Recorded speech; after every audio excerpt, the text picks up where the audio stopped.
ട്രെയിനിൻ്റെ ഒരു പ്രോബ്ലമാണ്. നമുക്കറിയാം ഓൾമോസ്റ്റ് എല്ലാ പരീക്ഷയ്ക്കും ട്രെയിനിൻ്റെ ക്വസ്റ്റ്യൻസ് വരും. അപ്പോൾ ആ ട്രെയിനിൻ്റെ ക്വസ്റ്റ്യൻസിൽ നമ്മൾ ശ്രദ്ധിക്കേണ്ട ഒരു കാര്യമുണ്ട്. എന്തൊക്കെയാണ്? വളരെ റിപ്പീറ്റ് ചെയ്ത് വരുന്ന ഒരു ക്വസ്റ്റ്യൻ ആണിത്. ഇതും നമ്മുടെ സംഖ്യകൾ എന്നുള്ള ഭാഗത്തു നിന്നാണ്, അരിത്തമെറ്റിക്കിൻ്റെ ഭാഗത്തു നിന്ന് അല്ലേ. വളരെ സിമ്പിളായിട്ട് വളരെ ബേസിക് ആയിട്ടുള്ള ക്വസ്റ്റ്യൻ ആണ്.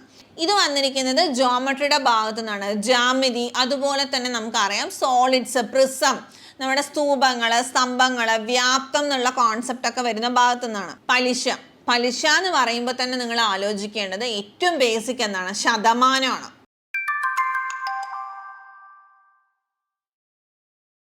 Hi, welcome to Competitive Cracker. ഞാൻ പ്രിയങ്ക ഹരി. നമുക്ക് എല്ലാവർക്കും അറിയാം അല്ലേ, അതായത് എല്ലാ PSC പരീക്ഷകളിലും വളരെ ഇമ്പോർട്ടൻ്റ് ആയിട്ടുള്ള ടോപ്പിക്കാണ് മാത്സ് എന്ന് പറയുന്നത്. പ്രത്യേകിച്ച് ഡിഗ്രി ലെവൽ ഒരു എക്സാം ആകുമ്പോൾ അവിടെ മാത്സിൽ ടോപ്പിക്സിലൊന്നും വലിയ മാറ്റമില്ല. അതുപോലെ നിങ്ങൾ നോക്കുകയാണെങ്കിൽ മനസ്സിലാവും. ഒരു 10th ലെവലാണെങ്കിലും +2 ലെവലാണെങ്കിലും ഡിഗ്രി ലെവലാണെങ്കിലും മാത്സിൻ്റെ ഏകദേശം കുറേ കോമൺ ടോപ്പിക്കുകൾ വരുന്നുണ്ട്. പക്ഷെ ഡിഗ്രി ലെവലിൽ വരുമ്പോൾ സെയിം ടോപ്പിക്കിൽ നിന്ന് തന്നെ കുറച്ച് വ്യത്യസ്ത രീതിയിലായിരിക്കും ക്വസ്റ്റ്യൻസ് വരുന്നുണ്ടാവുക. അപ്പോൾ ആ ഒരു രീതിയിൽ വന്ന കുറച്ച് പ്രീവിയസ് ഇയർ ക്വസ്റ്റ്യൻസ് ആണ് ഞാൻ ഇന്ന് ഡിസ്കസ് ചെയ്യുന്നത്. അപ്പോൾ അതിൽ നിങ്ങളോട് പറയുന്ന കാര്യങ്ങളൊന്ന് നോട്ടീസ് ചെയ്ത് വെക്കുക, അല്ലെങ്കിൽ നോട്ട് ചെയ്യുക. അപ്പോൾ എന്താണെന്ന് വെച്ചാൽ നമുക്ക് എന്ത് ചെയ്യാൻ പറ്റും, പിന്നീട് വരുന്ന പരീക്ഷകളിലൊക്കെ ആ ഒരു രീതിയിൽ ക്വസ്റ്റ്യൻ വന്നാൽ ചെയ്യാൻ എളുപ്പമായിരിക്കും. അപ്പോൾ നമുക്ക് ക്വസ്റ്റ്യൻസ് നോക്കാം. ഫസ്റ്റ് ക്വസ്റ്റ്യൻ ഈസ്, 3 സംഖ്യകളുടെ ഗുണനഫലം 100.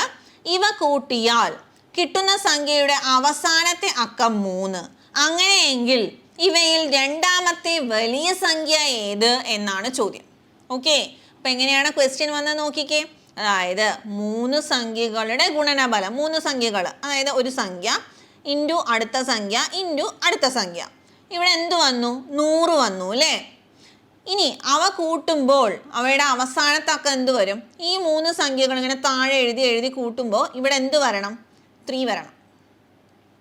എങ്കിൽ രണ്ടാമത്തെ വലിയ സംഖ്യ ഏത് എന്നാണ് ചോദ്യം. അപ്പം എന്തായിരിക്കും ചോദ്യം? ഒന്ന് ആലോചിച്ച് നോക്കിക്കേ. നിങ്ങൾ പറയാൻ പറ്റുമോ എങ്ങനെയായിരിക്കും ക്വസ്റ്റ്യൻ വരുന്നുണ്ടാവുക? നമുക്കറിയാം 3 വരണമെങ്കിൽ എന്തൊക്കെ കൂട്ടിയാലാണ് വരിക? 1, 2 അല്ലേ. 1ഉം 2ഉം 3 വരാം. അല്ലെങ്കിൽ 0, 3 വന്നാൽ 3 വരാം ആണല്ലേ. അല്ലെങ്കിൽ 3 സംഖ്യകൾ കൂട്ടണം എന്ന് പറയുമ്പോൾ എങ്ങനെ വരാം? 1, 1, 1 കൂട്ടുമ്പോൾ 3 വരാം. അല്ലെങ്കിൽ 0, 1, 2 കൂട്ടുമ്പോഴും 3 വരാം. അപ്പം ഇത് നോക്കുന്ന സമയത്ത് നമുക്കിപ്പോൾ ഇത്രയും പോസിബിലിറ്റീസ് ആണ് ഇവിടെ വരുന്നുണ്ടാവുക. പക്ഷേ ഗുണനഫലം 100 വരണോ അല്ലേ. 100 വരണമെങ്കിൽ ഒന്നുകിൽ അതിൽ വരുന്ന നമ്പേഴ്സിൻ്റെ പ്രത്യേകത എന്തൊക്കെയായിരിക്കണം നോക്കിക്കേ. അതായത് ഒന്നുകിൽ 0ൽ എൻഡ് ചെയ്യുന്ന നമ്പേഴ്സ് ആയിരിക്കണം, അല്ലെങ്കിൽ എന്തായിരിക്കണം? 2ഓ 5ഓ വരണം അല്ലേ. അങ്ങനെയല്ലേ 5ഓ ഒരു ഇരട്ട സംഖ്യയോ വന്നാൽ മാത്രമാണ് നമുക്ക് എന്ത് സംഭവിക്കാം? 100 എന്നുള്ളൊരു നമ്പർ വരിക, 100നെ ഫാക്ടറൈസ് ചെയ്യുന്ന സമയത്ത്. ശരിയല്ലേ? എങ്കിൽ ഇവിടെ നിങ്ങൾ നോക്കുക, 100 ആകുമ്പോൾ 5 വന്നാൽ ഷുവറായിട്ട് നമുക്ക് എന്ത് വരില്ല? 3 എന്നതിൽ എൻഡ് ചെയ്യില്ല. സോ ഇവിടെ നോക്കുക, ഒരു 2 എന്നുള്ള നമ്പർ ഞാൻ കൊടുക്കുവാണേ. 2 കൊടുത്താൽ ഇനി ബാക്കി വരാവുന്ന ഓപ്ഷൻ എന്താണ്? 50 വരാം അല്ലേ. ശരിയല്ലേ? അപ്പോൾ 50 ഗുണം 2 100ആയി. പക്ഷെ 3 സംഖ്യകൾ എന്ന് പറഞ്ഞിട്ടുണ്ട്, ഞാൻ 1 ഇട്ടു. ഇവിടെ നോക്കിക്കേ, 3ഉം കൂടി കൂട്ടിയാൽ 53 വരും. 3ലല്ലേ എൻഡ് ചെയ്യുന്നത്. അപ്പോൾ നമ്മൾ പറഞ്ഞ എല്ലാ കണ്ടീഷൻസും സാറ്റിസ്ഫൈ ചെയ്യുന്നില്ലേ? ഉണ്ട്. അപ്പോൾ ഏറ്റവും വലിയ സംഖ്യ ഇവിടെ 50 ആണ്. രണ്ടാമത്തെ വലിയ സംഖ്യ ഏതായിരിക്കും? 2 ആയിരിക്കും. ക്ലിയർ? ആക്ച്വലി ഇതെന്താണ്? വെറും അരിത്തമെറ്റിക് അല്ലെങ്കിൽ സംഖ്യകൾ, നമ്പേഴ്സ് എന്നുള്ള ഭാഗത്തു നിന്ന് വന്ന ഒരു ചോദ്യമാണ്. പക്ഷെ ഒരു റീസണിങ് ടൈപ്പ് ക്വസ്റ്റ്യൻ ആണ് അല്ലേ. ഒന്നൊരു ലോജിക്കൽ തിങ്കിങ് ഉണ്ടെങ്കിൽ നമുക്ക് ആൻസർ ചെയ്യാൻ പറ്റും. ക്ലിയർ ആയല്ലോ എങ്ങനെ ഈ ക്വസ്റ്റ്യൻ ചെയ്തതെന്ന്? ഒന്നുകൂടി ഈ ക്വസ്റ്റ്യൻ കണ്ടു നോക്കുക, ഈ ഒന്ന് റിപ്പീറ്റ് ചെയ്യുക അല്ലേ. റിപ്പീറ്റ് ചെയ്ത് കാണുമ്പോൾ കുറച്ചുകൂടി ക്ലിയർ ആവും. അപ്പം ഇത്തരം ക്വസ്റ്റ്യൻസ് വന്നാൽ ഷുവർ ആയിട്ടും ചെയ്യുക, നമ്മളത് വിട്ടിട്ട് വരരുത്. നമ്മൾക്ക് മിസ്സായി പോവുക 1 മാർക്കായിരിക്കും. ഓക്കെ, അപ്പം ഇത്തരം ക്വസ്റ്റ്യൻസ് എക്സ്പെക്ട് ചെയ്ത് പോവുക. ഇതുപോലത്തെ ക്വസ്റ്റ്യൻസ് ആയിരിക്കും ഇനി വരാൻ സാധ്യത കൂടുതലുള്ളത്. പിന്നെ അടുത്ത ചോദ്യത്തിലേക്ക് പോവാം. സെക്കൻഡ് ക്വസ്റ്റ്യൻ നോക്കാം. ട്രെയിനിൻ്റെ ഒരു പ്രോബ്ലമാണ്. നമുക്കറിയാം ഓൾമോസ്റ്റ് എല്ലാ പരീക്ഷയ്ക്കും ട്രെയിനിൻ്റെ ക്വസ്റ്റ്യൻസ് വരും. അപ്പോൾ ആ ട്രെയിനിൻ്റെ ക്വസ്റ്റ്യൻസിൽ നമ്മൾ ശ്രദ്ധിക്കേണ്ട ഒരു കാര്യമുണ്ട്. എന്തൊക്കെയാണ്? അതായത് സാധാരണ രീതിയിൽ വരുന്ന ചോദ്യങ്ങൾ എന്ന് പറയുന്നത് ട്രെയിൻ ട്രെയിന് മൂവ് ചെയ്യാത്ത നീളമുള്ള ഒരു വസ്തുവിനെ മറികടന്നു പോകുന്നു. അതുപോലെ തന്നെ ട്രെയിൻ മൂവ് ചെയ്യുന്ന ഒരു വസ്തുവിനെ, അത് ചിലപ്പോൾ ട്രെയിൻ തന്നെ ആയിരിക്കാം, അതിനെ തന്നെ മറികടന്നു പോകുന്നു. ഡയറക്ഷനിൽ ചേഞ്ചസ് വരാം. പിന്നെ മീറ്റർ പെർ സെക്കൻഡിനെ കിലോമീറ്റർ പെർ അവറിലോട്ട് കൺവേർട്ട് ചെയ്യണം. അതുപോലെ കിലോമീറ്റർ പെർ അവറിനെ മീറ്റർ പെർ സെക്കൻഡിലോട്ടും കൺവേർട്ട് ചെയ്യണം. ഓക്കെ, ഇതൊക്കെയാണ് അതിൻ്റെ ബേസിക് ആയിട്ട് വരുന്ന കാര്യങ്ങൾ. അപ്പോൾ എല്ലാം കൂടി നമുക്കൊരു പ്രോബ്ലത്തിൽ പറയാൻ പറ്റില്ല, എങ്കിലും നമുക്ക് ഈ ഒരു പ്രോബ്ലം ചെയ്തു നോക്കാം. 100 മീറ്റർ നീളമുള്ള ഒരു ട്രെയിൻ 20 സെക്കൻഡിൽ ഒരു പാലത്തിലൂടെ, ഇവിടെ സ്പീഡ് തന്നിട്ടുണ്ടേ, വിട്ടുപോയതാ, നോക്കുക, പാലത്തിലൂടെ 10 മീറ്റർ പെർ സെക്കൻഡ് സ്പീഡിൽ കടന്നു പോകും. ആ ട്രെയിനിൻ്റെ സ്പീഡ് 10 മീറ്റർ പെർ സെക്കൻഡ് കൂട്ടിയാൽ 10 സെക്കൻഡിൽ ട്രെയിൻ പാലത്തിലൂടെ കടന്നു പോകും. അങ്ങനെയെങ്കിൽ പാലത്തിൻ്റെ നീളം എത്ര എന്നാണ് ചോദ്യം. ഓക്കെ, നമുക്ക് എല്ലാവർക്കും അറിയാം സ്പീഡ് എന്ന് പറഞ്ഞാൽ ഡിസ്റ്റൻസ് ബൈ ടൈം ആണ്. ഓക്കെ, ഇവിടെ സ്പീഡ് എത്രയാണ്? 10 മീറ്റർ പെർ സെക്കൻഡ് ആണ് അല്ലേ. പക്ഷേ നീളം എത്രയാണ്? 100 മീറ്റർ നീളമുള്ള ഒരു ട്രെയിന്, നമുക്ക് പാലത്തിൻ്റെ നീളം അറിയില്ല, സോ ഞാൻ അതോടെ ഡാഷ് ഇട്ട് വെച്ചു. എത്ര സെക്കൻഡിൽ മറികടക്കുന്നു? 20 സെക്കൻഡിൽ മറികടക്കുന്നു. അടുത്ത കണ്ടീഷൻ എന്താണ്? 10 മീറ്റർ പെർ സെക്കൻഡിൽ കടന്നു പോകുന്ന ആ ഒരു ട്രെയിൻ 10 മീറ്റർ പെർ സെക്കൻഡ് കൂട്ടുന്നു. അപ്പോൾ എത്രയായി? 20 മീറ്റർ പെർ സെക്കൻഡ് എന്നുള്ള സ്പീഡായി. എത്ര സമയം കൊണ്ട് കടന്നു പോകുന്ന പറഞ്ഞാൽ 10 സെക്കൻഡ്. അപ്പോൾ ഇവിടെ ചേഞ്ച് ഇല്ലാത്തത് ഏതാണ്? 100 പ്ലസ് പാലത്തിൻ്റെ നീളം ബൈ 10 ആയി. ഓക്കെ, ഇവിടെ നോക്കിക്കേ, ഇത് ചെയ്യുന്ന സമയത്ത് 100ഉം നമ്മുടെ ട്രെയിനിൻ്റെ നീളവും കൂടി കൂട്ടി എത്ര വരും? 200 വരും. ഇവിടെയാണെങ്കിലും 100ഉം ട്രെയിനിൻ്റെ നീളവും കൂടി കൂട്ടിയാൽ ഇത് രണ്ടും കൂടി മൾട്ടിപ്ലൈ ചെയ്യുവാണ്, എത്ര വരും? 200 വരും. 100ൻ്റെ കൂടെ എത്ര കൂട്ടിയാലാണ് 200 ആവുക? എത്രയാണ്? 100. സോ ആൻസർ എത്രയായിരിക്കും? Option D 100. ഓക്കെ, അപ്പം എന്താ ചെയ്തത്? ട്രെയിന് മറികടക്കുന്നത് ഒരു പാലമാണ്. അപ്പോൾ ഏകദേശം പാലത്തിൻ്റെ നീളം നോക്കിക്കാൻ നമ്മൾ ചെയ്തപ്പോൾ 100 മീറ്റർ വന്നു. അപ്പോൾ രണ്ടിനും ഈക്വൽ ലെങ്ത് ആണ്. അങ്ങനെയുള്ള കേസുകളിൽ ഷുവറായിട്ടും നമ്മുടെ ആ ഒരു മൂവ് ചെയ്യാത്ത ഒബ്ജക്റ്റിൻ്റെ നീളവും കൺസിഡർ ചെയ്യണം. ഓക്കെ, അപ്പം നീളം മാറുന്നില്ല, സ്പീഡും സമയവുമാണ് മാറുന്നത്. രണ്ടും കൂടി കമ്പയർ ചെയ്താൽ നമുക്ക് ആൻസർ വെരിഫൈ ചെയ്യാൻ പറ്റും. ക്ലിയർ ആയില്ലേ? സോ ഇതിൻ്റെ ആൻസർ ഓപ്ഷൻ ഡി 100 മീറ്റർ എന്നാണ്. ഓക്കെ, ഇനി അടുത്ത ചോദ്യത്തിലേക്ക് പോവാം. വളരെ റിപ്പീറ്റ് ചെയ്ത് വരുന്ന ഒരു ക്വസ്റ്റ്യൻ ആണിത്. ഇതും നമ്മുടെ സംഖ്യകൾ എന്നുള്ള ഭാഗത്തു നിന്നാണ്, അരിത്തമെറ്റിക്കിൻ്റെ ഭാഗത്തു നിന്ന് അല്ലേ. വളരെ സിമ്പിളായിട്ട് വളരെ ബേസിക് ആയിട്ടുള്ള ക്വസ്റ്റ്യൻ ആണ്. 1/3, 5/7, 2/9, 9/14, 7/12. ഈ സംഖ്യകൾ ആരോഹണ ക്രമത്തിൽ എഴുതിയാൽ കിട്ടുന്നത്. ഓക്കെ, ഇത് ഓരോ രീതിയിൽ ചെയ്യാമേ. എല്ലാത്തിൻ്റെയും ഡിനോമിനേറ്റർ സെയിം ആക്കാം. എന്താണ്? എല്ലാത്തിൻ്റെയും ഡിനോമിനേറ്റർ സെയിം ആക്കിയിട്ട് ന്യൂമറേറ്റേഴ്സ് നമ്മൾ കമ്പയർ ചെയ്യാം. അതായത് ഛേദം ഒരുപോലെ ആക്കുക, എന്നിട്ട് അംശങ്ങളുടെ ആരോഹണ ക്രമത്തിലും അവരോഹണ ക്രമത്തിലും എഴുതാം. അപ്പം ഇവിടെ നോക്കിക്കേ, 3, 7, 9, 14, 12 അങ്ങനെ എല്ലാത്തിനെയും ആക്കുക എന്ന് പറയുമ്പോൾ ചെറിയ ഒരു ഇത്തിരി വലിയ നമ്പർ വരും അല്ലേ. അതിലും കുറച്ചുകൂടി എളുപ്പം എന്ന് പറയുന്നത് എന്താണ്? അതിൻ്റെ ദശാംശം എഴുതുക കേട്ടോ. അതായത് 1/3 എന്ന് പറയുമ്പോൾ അതിൻ്റെ ദശാംശം എന്തായിരിക്കും? 0.33 ആയിരിക്കും അല്ലേ. ശരിയല്ലേ?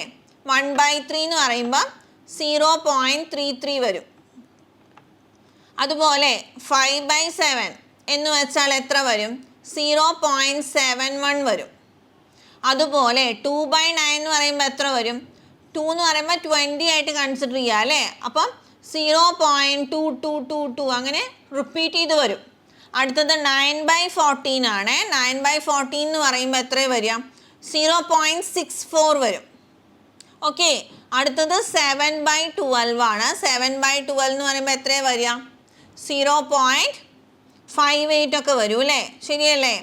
5/12 60 ആണ് വരിക. അപ്പോൾ 58 ഒക്കെ വരും. ഇനി ഇതിനെ നിങ്ങൾക്ക് ആരോഹണ ക്രമത്തിൽ എഴുതിക്കൂടെ? ഇതിൽ ഏറ്റവും ചെറിയ ആൾ ആരാ? ഈ ആളാണല്ലേ. 2/9 വരണം. 2/9 വരുന്ന ഫസ്റ്റ് 2/9 വരുന്ന എത്ര ഓപ്ഷൻ ഉണ്ട്? 2 ഓപ്ഷൻ ഉണ്ട്.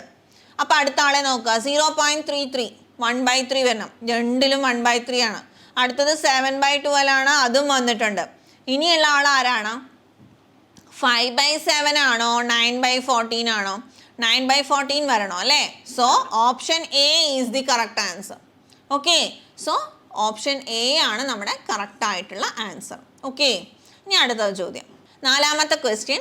ഇത് വന്നിരിക്കുന്നത് ജോമെട്രിയുടെ ഭാഗത്തു നിന്നാണ്. ജാമിതി, അതുപോലെ തന്നെ നമുക്കറിയാം സോളിഡ്സ്, പ്രിസം, നമ്മുടെ സ്തൂപങ്ങൾ, സ്തംഭങ്ങൾ, വ്യാപ്തം എന്നുള്ള കോൺസെപ്റ്റ് ഒക്കെ വരുന്ന ഭാഗത്തു നിന്നാണ്.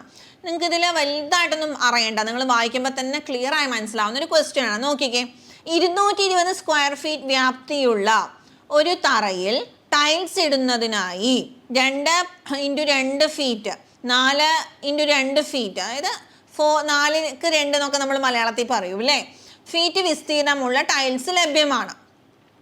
ഈ ടൈൽസിൻ്റെ ഒരെണ്ണത്തിൻ്റെ വില 50 രൂപയും 80 രൂപയും.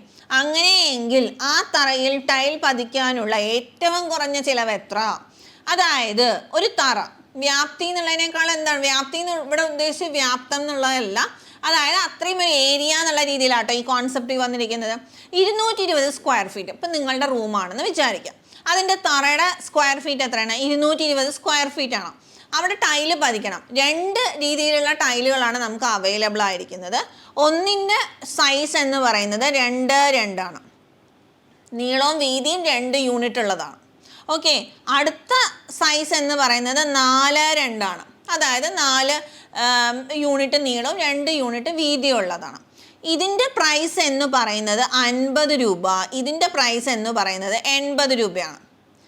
ഏത് ടൈല് യൂസ് ചെയ്താൽ നിങ്ങൾക്ക് ഏറ്റവും കുറഞ്ഞ ചിലവ് വരുമെന്നാണ് നമ്മൾ കണ്ടുപിടിക്കേണ്ടത്.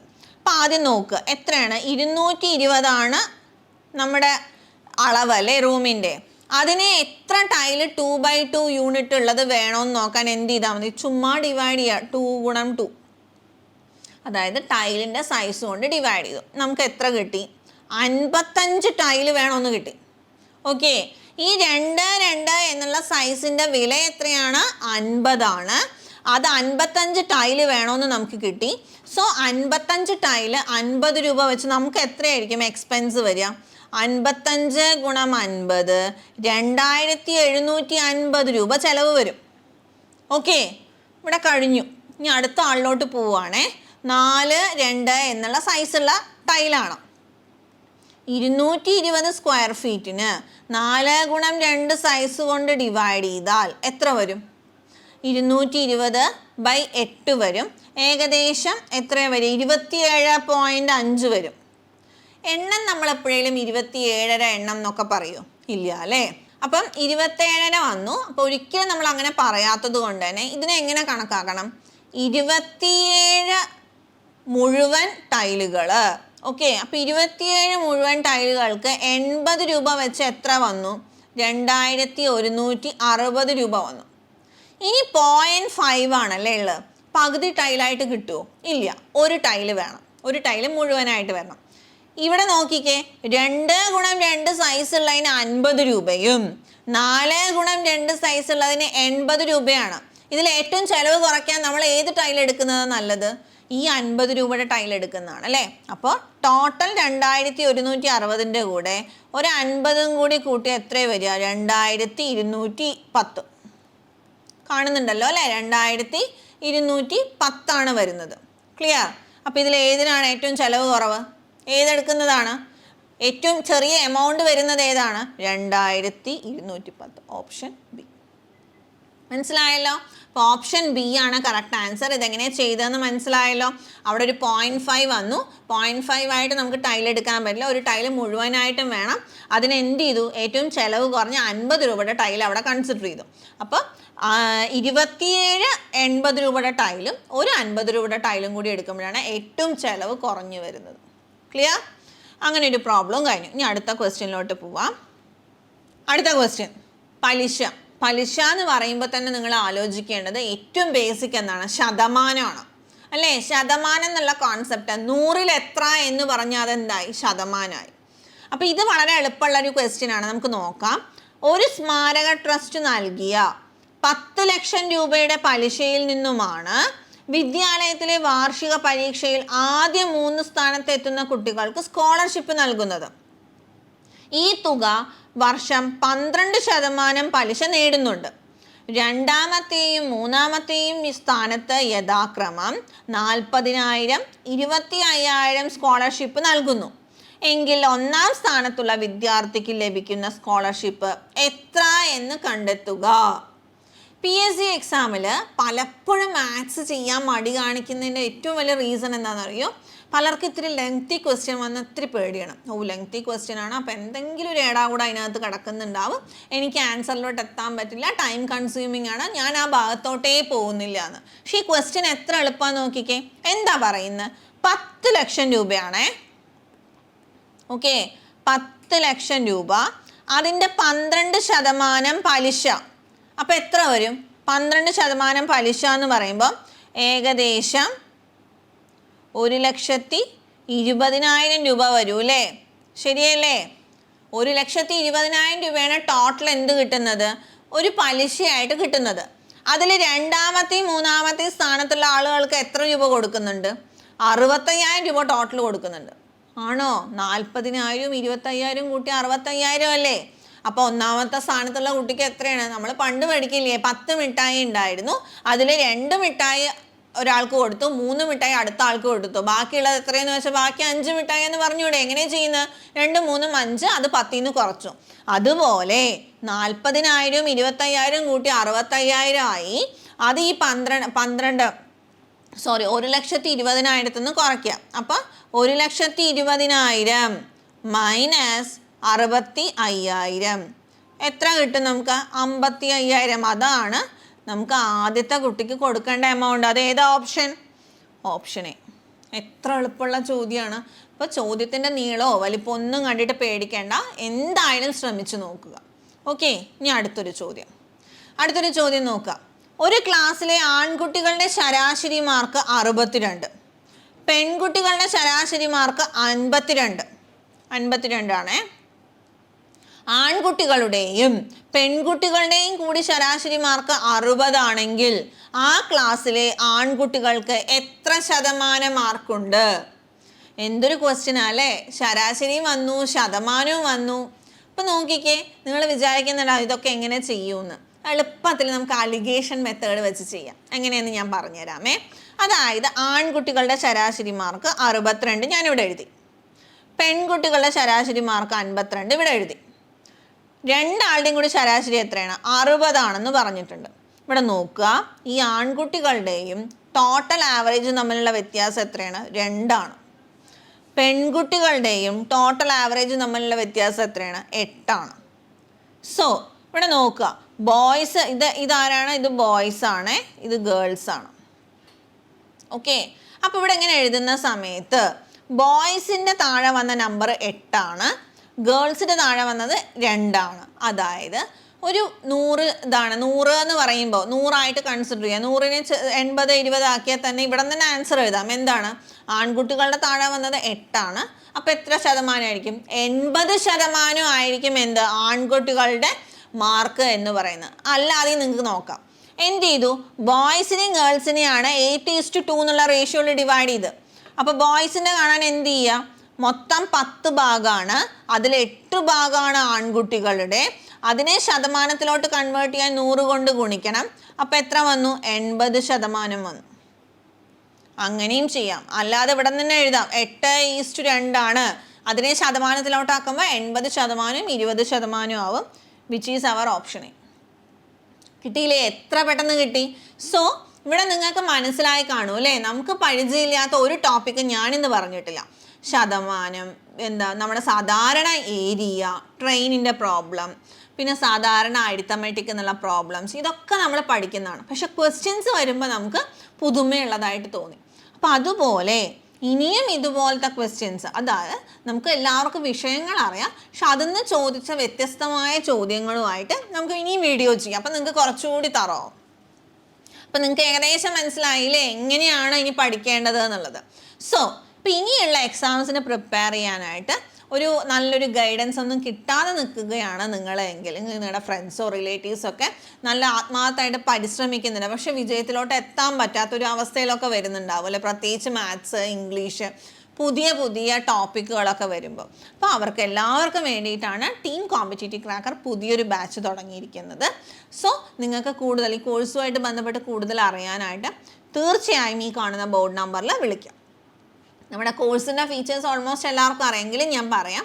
അതായത് ഈ മറ്റു പല സ്ഥാപനങ്ങളിൽ നിന്നും CCA വ്യത്യസ്തമാക്കുന്നത് എന്താണെന്ന് വെച്ചാൽ എല്ലാ ഗ്രൂപ്പുകൾക്കും അതായത് ഒരു മെൻറ്റർ ഉണ്ടാവും. ഇപ്പം നിങ്ങൾ ഡിഗ്രി ലെവൽ പ്രിലിംസ് എന്നുള്ളൊരു കോഴ്സ് എടുത്താൽ നിങ്ങളെ ഷുവറായിട്ടും ഒരു ഗ്രൂപ്പിൽ ആഡ് ചെയ്യുന്നു. ആ ഗ്രൂപ്പിൽ ഒരു മെൻറ്റർ ഉണ്ടായിരിക്കും. ആ മെൻറ്റർ നിങ്ങൾക്ക് കറക്റ്റ് ആയിട്ടുള്ള ഇൻസ്ട്രക്ഷൻസ് തരും. അത് ടൈം ടേബിൾ ആവാം, നിങ്ങളുടെ ആപ്പിലെ ക്ലാസ്സുകളിലുള്ള കാര്യങ്ങളാവാം, ഡെയിലി പഠിക്കേണ്ട ടോപ്പിക്സ് ആയിരിക്കാം, ഡെയിലി വർക്കൗട്ട്സ് തരും, അതുപോലെ വീക്ക്ലി എക്സാംസ് ഉണ്ടാവും. അതിനെല്ലാം പുറമെ നമ്മൾ എക്സ്ട്രാ സൂം ലൈവ് ക്ലാസ്സുകളും തരുന്നുണ്ട്. ആ ലൈവ് ക്ലാസ്സുകളിലൂടെ നിങ്ങൾക്ക് ലൈവായിട്ട് തന്നെ ക്വസ്റ്റ്യൻസ് ഡൗട്ട് ചോദിക്കാനുള്ള അവസരം ഉണ്ടാവും. ഓക്കെ, സോ ഇനി കൂടുതൽ അറിയാനായിട്ട് ഷുവറായിട്ടും ഈ നമ്പറിൽ വിളിക്കാം. നിങ്ങളുടെ മുന്നിൽ വരുന്ന അവസരം ഒരിക്കലും നഷ്ടപ്പെടുത്തരുത്. നമുക്ക് ഇതുപോലത്തെ ഒരു വീഡിയോ ആയിട്ട് വീണ്ടും കാണാം. താങ്ക്